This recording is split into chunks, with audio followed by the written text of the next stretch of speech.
এই মুহূর্তের সবথেকে বড় খবর, ত্রিপুরার আগরতলার একটি হাসপাতালের আইসিইউতে ভর্তি ভারতীয় দলের ক্রিকেটার মায়াঙ্ক আগরওয়াল।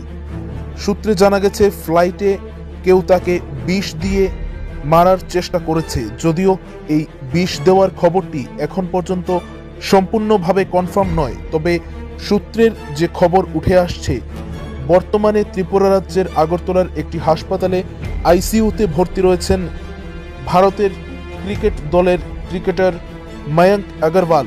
জানা যায়, আগরতলায় রঞ্জি ট্রফির ম্যাচ খেলে বিমানে করে যাচ্ছিলেন সুরাটে, আর তখনই অসুস্থ হয়ে পড়েন মায়াঙ্ক আগরওয়াল।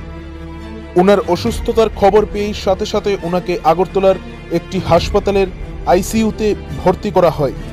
বর্তমানে গুরুতর অবস্থায় আইসিইউতে রয়েছেন ভারতীয় ক্রিকেটার মায়াঙ্ক আগরওয়াল।